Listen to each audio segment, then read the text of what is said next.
বিকাল ৪টার দিকে সচিবালয়ের প্রধান ফটক ভেঙে শিক্ষা উপদেষ্টা ও স্বাস্থ্য উপদেষ্টার পদত্যাগের দাবিতে এভাবেই ভেতরে প্রবেশ করে বিক্ষুব্ধরা, ভাঙচুর করে বেশ কিছু গাড়ি।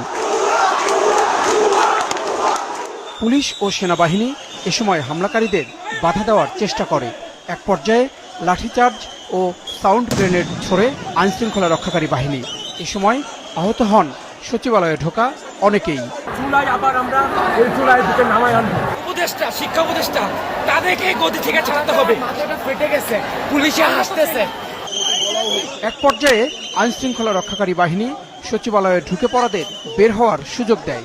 তারা গেটের বাইরে বেরিয়ে সচিবালয়ের ভেতরে ইট পাটকেল নিক্ষেপ করতে শুরু করে।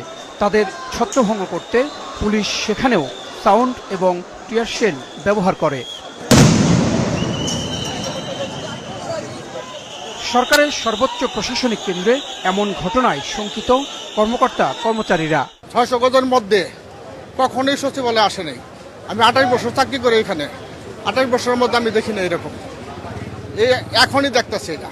সাধারণ সিভিল লোক যদি একটু তাদেরকে বাধা সৃষ্টি করতো, তাকে তো মেরেই ফেলতো। এটা হতে পারে না, সম্পূর্ণ অন্যায়। এভাবে যদি চলতে থাকে, এভাবে দেশ চলতে পারে না।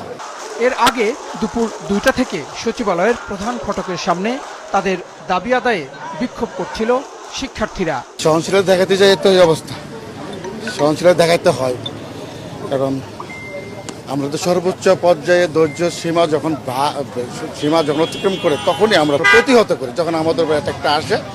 বিকেল ৫:৩০টার পর সচিবালয় ও এর আশপাশের পরিস্থিতি নিয়ন্ত্রণে আনে পুলিশ। জাহিদ সেলিম, মাছরাঙা সংবাদ, ঢাকা।